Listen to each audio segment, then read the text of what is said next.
হচ্ছে আমরা 3 দফা আমাদের ছাত্রছাত্রীদের সাথে বসেছিলাম। তারা অনেক পরামর্শ দিয়েছে এবং ওয়ান্ডারফুল, খুব চমৎকার সমস্ত পরামর্শ দিয়েছে।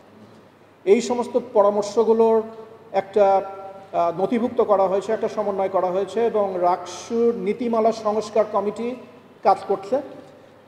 তাদের কাছে আমার যে দাবিটা ছিল সেটা হচ্ছে যে গত মাস মানে জানুয়ারির ভিতরে তারা আমাকে তাদের সমস্ত ছাত্রছাত্রীর যে সিদ্ধান্ত আছে সেই সমস্ত সিদ্ধান্ত কতটুকু অ্যাকোমোডেট করা যায় এটাও বুঝতে হবে যে যত রকমের সাজেশন আসবে তার প্রত্যেকটি কখনোই গ্রহণ করা যাবে না, কারণ সাজেশনের ভেতরেই কনফ্লিক্টিং সাজেশন আছে। এ এবং বি হয়তো একই কথা বলে না, একটা আরেকটার সাথে অপোজিট একটা।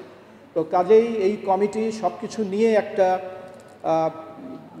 প্রস্তাবনা নিয়ে আসবে, এটা আমি গত মাসের শেষ নাগাদ আশা করেছিলাম। তারা আমার কাছে সপ্তাহখানেক সময় চেয়েছে, তারা এর ভিতরে সামারাইজ করে নিয়ে এসছে। এই সামারিটা আমরা আবার সবার সামনে তুলে ধরব। এই সামারিটা ওয়েবসাইটের মাধ্যমে হোক আর যেভাবে হোক সবার সামনে তুলে ধরব এবং এই সামারির উপরে সাজেশনের জন্য ছোট্ট একটা টাইম ফ্রেম দেওয়া হবে।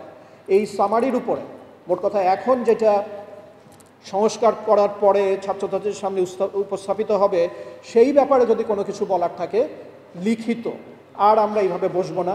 লিখিত কোনো সাজেশন যদি থাকে সেই সাজেশন দেওয়ার জন্য একটা সময় দেওয়া হবে এবং সেই সাজেশনের ভিতরেও এই কমিটি একটা ফর্মাল তৈরি করবে এবং যেইটার উপরে ভিত্তি করে এই রাকসুর কার্যক্রম আমরা একটা চূড়ান্ত লক্ষ্যের জন্য চলে যাব। এবং আমার অসম্ভব ইচ্ছা আছে এই ফেব্রুয়ারি মাস শেষ হতে না হতে একটা পূর্ণাঙ্গ রোডম্যাপ আমি আমার ছাত্রছাত্রীদের সামনে তুলে ধরতে চাই আর কি। তো আমি আশা করছি যে এই পূর্ণাঙ্গ রোডম্যাপটা এই ফেব্রুয়ারি মাসে আমরা ইনশাআল্লাহ পেয়ে যাব।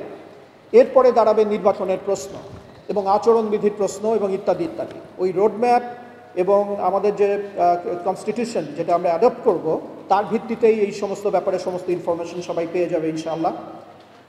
রাকসু নিয়ে আমি যখন কথা বলা শুরু করি তখন অনেকেই আমাকে বলেছে, বিশেষ করে আমার সহকর্মীদের ভিতরে, যে এইটা আপনি হাত দিয়েন না, এটা একটা অসম্ভব কঠিন এবং জটিল জিনিস।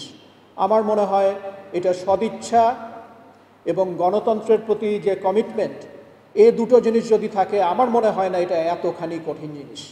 রাকসু হয়ে যাবে ইনশাআল্লাহ এবং এটা হতে গেলে আমার ছাত্রছাত্রীদের সম্পূর্ণ কোঅপারেশন আমার দরকার হবে।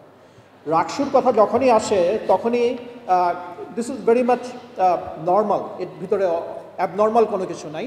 রাকসুর কথা আসলেই ছাত্রছাত্রী এবং শিক্ষক এবং রাজনীতি যারা করেন তারা সবাই কাগজ কলম নিয়ে বসে যান যে কে জিতবে।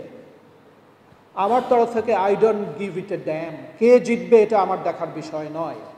যাকে আমার ছাত্রছাত্রীরা ভোট দেবে সে জিতবে এবং আমি শুধু